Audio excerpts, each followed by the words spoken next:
Speaking as a Doctor Who fan myself, I know that we can go into new episodes with some pretty lofty expectations. We're all expecting returning Doctors and classic villains every 5 minutes, even though most of the time that just doesn't happen. As the saying goes, it's the hope that kills you. And by God, do we get our hopes up sometimes. I'm Shawn for Who Culture, and these are 10 huge Doctor Who moments everyone was waiting for that never happened. Number 10. Davos in The Parting of the Ways.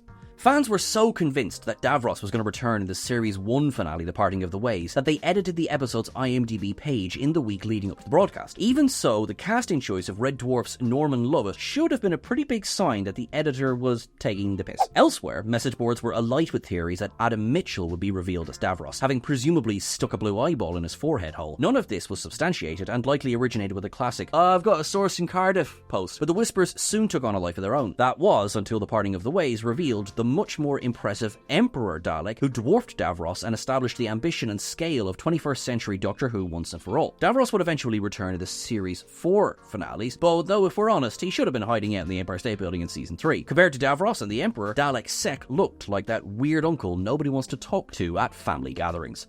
Number 9. The original Suek mask.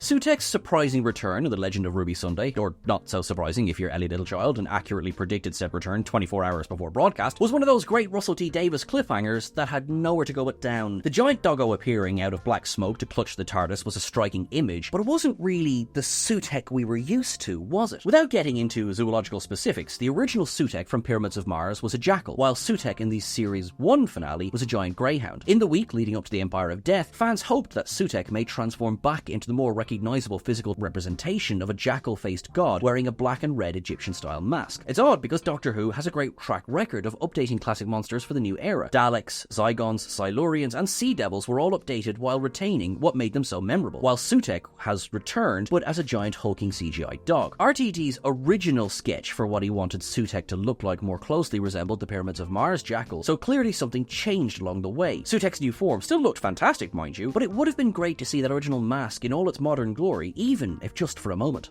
Number 8. Shawn Pertwee as the Third Doctor.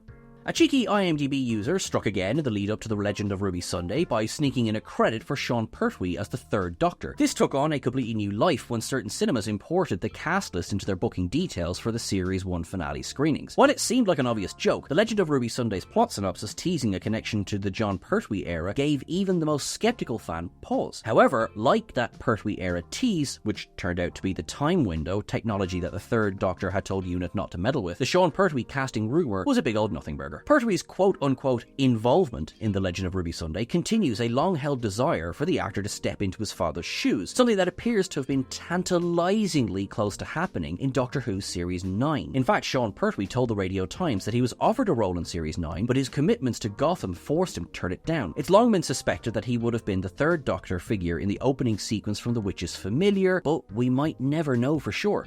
Number 7. More of the Time War. Ever since it was first mentioned in 2005, fans have been hoping for a more detailed look at the Time War. The Day of the Doctor finally took us into the heat of the battle, but aside from the blistering climax and the opening sequence, there's not much Time War to see. If you're going to cast John Hurt as the War Doctor, then surely you're going to want to show him at war, right? And yet, a huge chunk of the Day of the Doctor takes place in and around the Tower of London. It does make sense, given that there will never be enough money in the world to convincingly depict a conflict across multiple timelines and realities. Doctor Who's Time War will always come down to some Gallifreyan soldiers shooting at Daleks in a ruined city. Still, how cool would it have been to finally clap eyes on the Nightmare Child or the Could Have Been King, or to see the battle unfolding on a different planet, or to give Paul McGann that Time War spin-off we're all craving. It's been 20 years and the show has barely scratched the surface of the war to end all wars. It's an opportunity begging to be taken. Number 6. The Return of Susan. The name-dropping of Susan in The Devil's Cord led many people to believe that the Doctor's granddaughter would return in the finale, and she was also put forward as a strong contender to be Ruby's mum. Of course, it was all a red herring, but RTD did still leave the idea of the Doctor and Susan reuniting up in the air at the end of Empire of Death, so expect another 8 episodes of Susan speculation in 2025. Going back a year earlier, various leaks and rumours for the 60th anniversary specials also mentioned that Susan was involved, but of course it wasn't to be. The desire for Susan's return goes back way further than that. During his tenure, Peter Capaldi expressed interest in reuniting the Doctor with his granddaughter. The jokey references to the Doctor being Bill's granddad and the photo of Susan on his desk only served to fuel speculation. Susan was also anticipated to return in Twice Upon a Time, which saw the 12th Doctor meet the 1st. That was until Bill, not Susan, emerged from the shadows aboard the Testimony ship. Number 5. The Children of Death. Russell T Davies loves a good tease. He built entire series arcs around vague repeated words and gave David Tennant a shock regeneration slap bang in the middle of a story. But sometimes those teases didn't pay off. The Stolen Earth and Journey's End has Talking Sushi Dalek Khan constantly teasing a death for one of the Children of Time, the companion group who came together to combat the might of Davros' new Dalek Empire. And in the end, nobody died. Donna comes close when the TARDIS is dropped into the heart of the Crucible, but escapes as quickly as danger arrives. Throughout the story, you're waiting for the penny to drop and for another companion to be put in mortal peril, but the moment never comes. You could argue that Donna Noble died because she had to have her memories wiped, and this is clearly what Dalek Khan was teasing, but a normal doctorless life isn't a death. Though, to be fair, one of them will wake up at home with no memory of what happened doesn't exactly work as an ominous prophecy, now does it? Number 4. Tom Baker in The Power of the Doctor. Knowing what we know now, that Doctor Who's future beyond Chris Chibnall and Jodie Whittaker was in doubt, it's easy to see The Power of the Doctor as a de facto 60th anniversary special. It's got Daleks, Cybermen, the Master, returning companions, the Fugitive Doctor, Unit, David Tennant, and all the surviving classic series Doctors, barring Tom Baker. The involvement of the classic Doctors in The Power of the Doctor was heavily rumoured, due to the fateful decision by several of the actors to have dinner together and pose for a photo during filming. With this knowledge in the back of their heads, Doctor Who fans were hoping that Paul McGann would get more time in the spotlight and that Tom Baker will be joining the others. Well, 1 out of 2 Liverpudlian Doctors isn't bad. Chris Chibnall did reach out to Tom Baker, but sadly he wasn't available. Disappointing as it may have been, but it's not as if The Power of the Doctor was starved of classic connections. The incredible surprise of William Russell's return did somewhat make up for the lack of 4th Doctor. Number 3. Ruby's mother being important.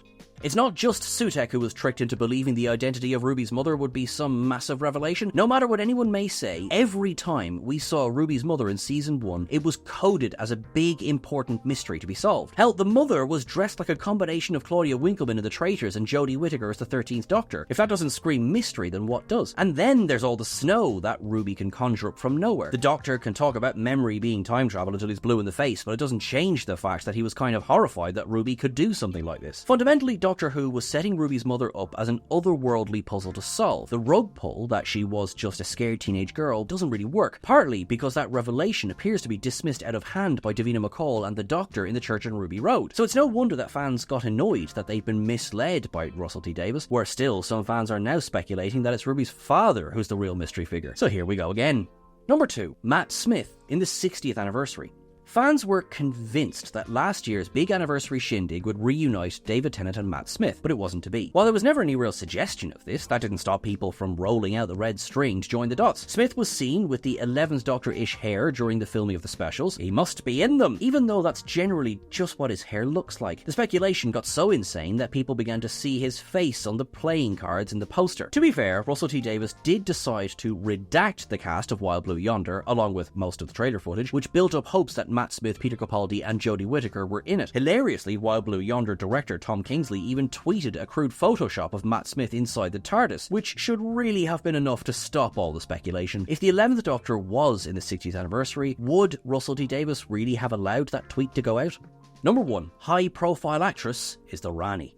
From Sarah Lancashire in Partners in Crime to Indira Varma in Rogue, Doctor Who fans are always expecting high-profile female guest stars to be playing the classic Time Lord villain, the Rani, as if that's the only possible villain character an actress can play. Series 8 had 2 potential Rani appearances when Keely Hawes was cast in Time Height and Michelle Gomez first appeared in Deep Breath. Gomez's reveal as the Master in Dark Water was a brilliant bit of misdirection by Stephen Moffat, not least because everyone was expecting her to be the Rani. The usual suspects were even annoyed when Gomez was revealed as the Master, because Moffat had apparently ruined a classic character when a perfectly good female Time Lord villain is right there. Except she isn't. The Rani was the creation of Pip and Jane Baker, and so the use of the character has to be cleared by their estate. While that doesn't mean it could never happen, it makes things a bit more complicated, and it's telling that the character has barely appeared in the expanded media stories over the last 20 years, let alone in the main show.